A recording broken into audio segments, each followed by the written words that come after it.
Welcome to Goldfish on Games, where I can show you the world, shining, shimmering, full of death and destruction. I think I might be on the wrong magic carpet.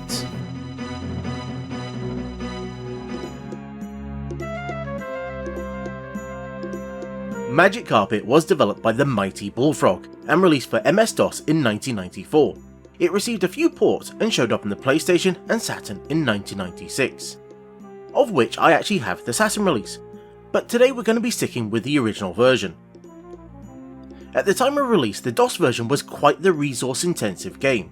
As we can see from the specs, it's recommended that you use a 50MHz 486 with 8MB of RAM, and it was even optimised for the then new Pentium CPU, which to be honest was really required if you wanted to get this to run at any decent frame rate. That, and you also wanted to have at least 16MB of RAM. And if we take a look inside the slipcase style box for the PC version, we find a glossy full colour manual, which is always a welcome sight, which goes into quite a lot of detail on the game itself. We also find an EA catalogue, which is always interesting to see what was new at the time. And we get, as promised by the sticker on the front of the box, a set of 3D glasses, which we'll look into in more detail later on. And the game itself just comes in this basic thin jewel case. You start the game directly from the CD and it will greet you with the setup screen. And you might have noticed there was no real mention of how much hard drive space is required. And that's because the game pretty much runs from the CD. It does put a few extra files on your drive, as we have a config file, a folder with saves, and a few extra files to help speed up loading. It has a pretty tiny footprint all in all, and it doesn't even give you an option of where you want it to go.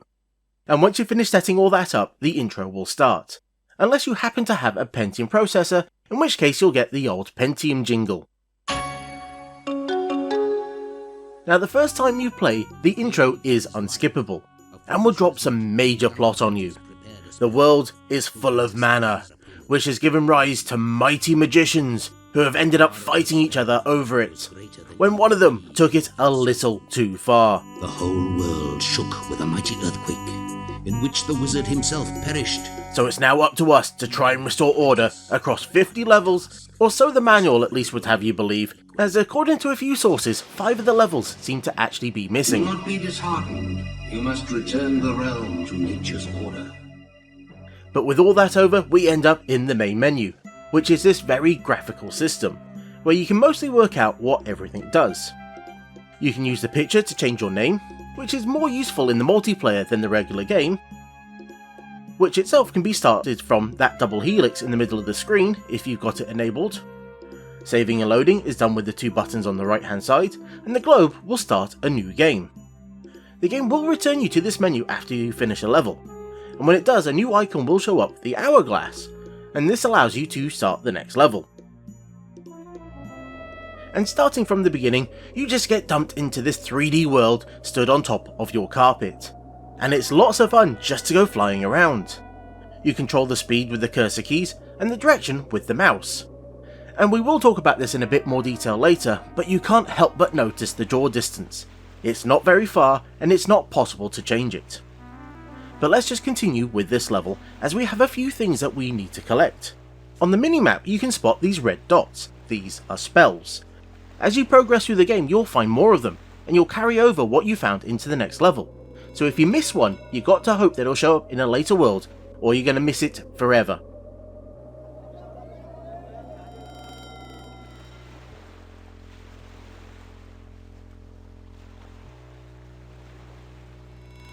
Now this level actually has the 3 core spells that you have to have, so you can't miss any of them. These are Possession, Castle, and Fireball. The Fireball is your main offensive spell, and can be used to take down the nasties that you find flying around or crawling across the ground.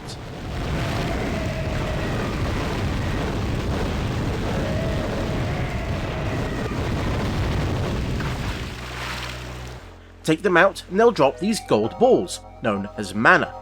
To complete the level you need to collect a set amount of mana, and to do that we need to use the other two spells. First, you want to mark the mana to be collected, and to do that you use the possession spell. But you'll need somewhere to store it, which is where the castle comes into play. So that spell will rise a castle from the ground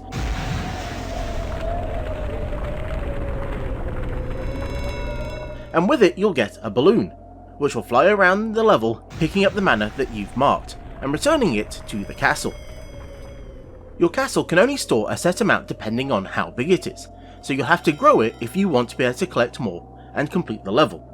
This will also result in you getting more balloons, and you'll get archers that will help to protect it, and of course it will also act as larger storage.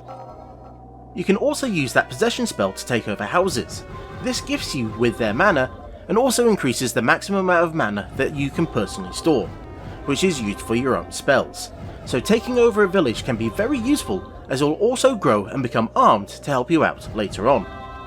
Now the main goal of each world is to return it to equilibrium, which means collecting a set amount of mana into your castle, which is actually indicated on the HUD. And I think we should skip over the fact that all this happened because the other wizards were wanting to collect the mana for themselves. So why you destroying things and then collecting it is any better, I'm not 100% sure of. But let's just look at the rest of the HUD, which shows us information on ourselves, with our personal health and mana, the castle with its health, stored mana and what size it is, as well as the number of balloons that are out collecting with their health and how much mana they've currently got.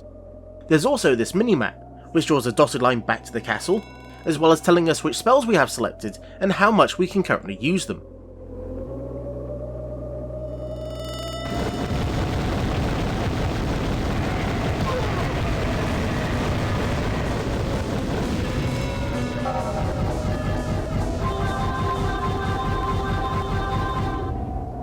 Now surprisingly, there is actually quite a few options that you can change, but as we saw it wasn't on the main menu, it's all done via keyboard keys, and annoyingly it won't actually remember all of these changes between sessions, so you might have to re-enable some of them every time you play.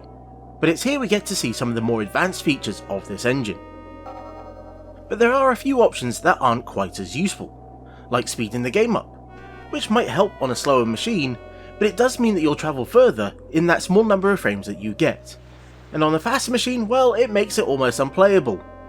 There's also the speed blur, which just makes the screen a bit of a mess. I'm not entirely sure what that was useful for. But some of the more nicer options includes applying some form of anti-aliasing, or softening as it's called. The end result is a little bit down to your own taste, but it is quite interesting for it to have. You can also turn reflections on, which does actually look quite nice, seeing that there's a lot of water in the level and it reflects the sky and anything walking across it. There's even shadows, which is a really nice touch. Now all of these do use far more resources, so on a lower end machine it's best to leave them off. And even on a relatively powerful machine, the next option will probably also be left off, which is the high resolution mode, which more or less doubles the drawing resolution of the game, and on anything less than a Pentium 2 will result in quite the slideshow, though it does look quite nice, that's for sure.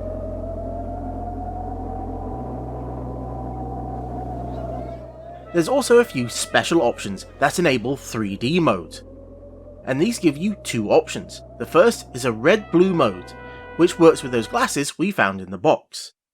It's actually relatively convincing, but there's always that blue and red tint to everything, which is a little annoying. But that was pretty much common for anything that used this style of 3D.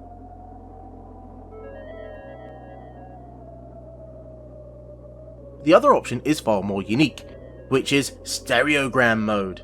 This generates a dot image on the screen like those static pictures that you get, where you have to cross your eyes and try and see through the screen to see something in 3D.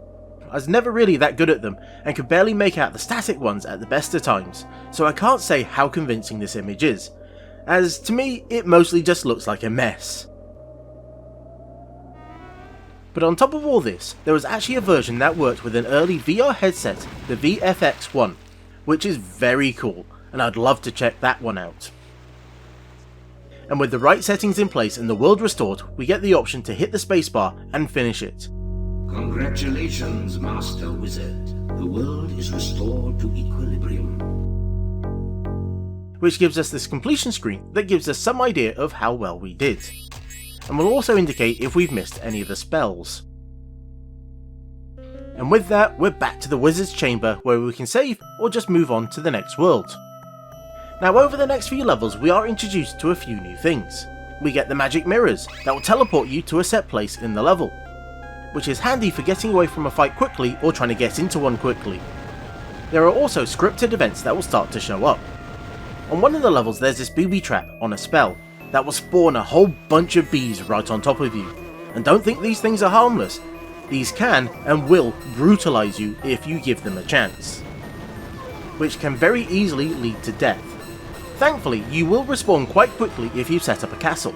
If you've not, then you're dead and you have to start again. So it is very important to get those castles in very quickly. The bees aren't the only new baddie you get introduced to, as you also get to meet the dragons, which look and fight like worms, but these things are just flying around on the screen like something out of Space Harrier. But really one of the biggest troublemakers you'll start to encounter is the other wizards. They are quite easy at first, as these will be mostly minor irritants that will fly around and try to possess your mana. But as they go on they will also learn spells and gain a castle, but they'll become major pains that you'll have to deal with and take down. And just like you, if they've got a castle, then they'll respawn after a short amount of time. To aid in your ability to act and react quite fast, you can assign 2 spells to the 2 mice buttons. This is done on the spell screen, which doesn't pause the game by the way, so you better do it while there's no one around. This will also give you a much larger version of the map so you can help plan out what you're going to do. As we can see there is slots for quite a few spells, which is quite useful as you're going to come across quite a few baddies, and some of them will be really quite difficult. And these spells run the whole range from offensive to defensive. Need to get out of a fight quickly? Whoosh, away you go. Need to quickly heal yourself because you're far away from the castle? There you go. There's even a machine gun style fireball.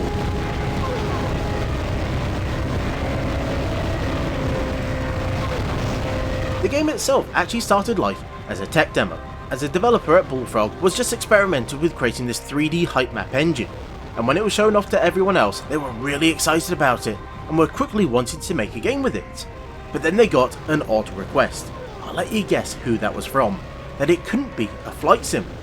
So what are you going to do with an advanced flying engine if you can't have planes? Well obviously you make the magicians on magic carpets. We've mentioned previously about the not so great draw distance.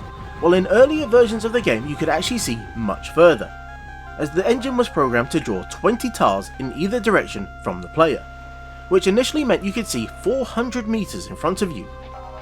But then it was decided that the castles should be drawn using the terrain. So you got that really cool animation of them forming out of the ground, but to make the castles look good they had to reduce the size of the tiles from 20 meters to 2 meters. So that draw distance dropped to just 40 meters in total. Now the problem was, upping the number of tiles to draw wasn't seen as an option, as it would have further reduced the frame rate on the recommended spec, which if you remember from earlier was a 50MHz 486. Well, this is how it plays on a 66MHz 486, and we have most of the fancy effects turned off and well, it's pretty much a slideshow. This would have been even worse if the draw distance was further. There was also some problems with the game if you ran it on faster Pentiums, like my 200MHz machine that we're using for this video. It has this habit of crashing when changing spells, and I've even read that this is a problem when running from DOSBox. It seems it doesn't really handle the extra power very well, as the game has the frame rate and the game speed locked together, so the faster the computer can draw the frames, the faster everything in the world will happen. You can see the NPCs zoom across the screen if you've got a fast enough machine. The best solution I've found so far is to use the Magic Carpet Plus version, which also included the Hidden Worlds expansion. This has a fixed up XE that has been far more stable. But you still have to deal with that frame rate issue, that's just inherent in the engine. There were a few patches floating around that helped fix the last level, as well as a few other minor issues, but those can be harder to find than the Plus edition, which you can actually just buy on GOG right now. And if you do get it, you'll find it an interesting game, but one that does take some time to finish. as after the first few levels it really doesn't hold your hand. Expect to have new monsters spawned right on top of you as you start, or get swamped by masses of skeleton archers, all while having to deal with other wizards that will keep trying to steal your mana. It can be fast and hectic at times, more so when the dynamic music kicks in when the action starts to happen. This is one of those games that came so close to becoming an all-time classic. There's just enough small niggling issues that held it back. So I'd love to hear what you thought about it, and did you manage to get those stereogram modes to work? So until next time, I was the Goldfish, that was a whole new world of equilibrium, and this was Goldfish on Games. Thank you for watching my video. I do hope you enjoyed it, and if you did, you can let me know down in the comments, or you can use those buttons just below. You know the ones I mean. Or if you're not sure yet, then you can check out 2 other videos that I've done that are on the screen right now. So thank you again, and I hope to see you soon.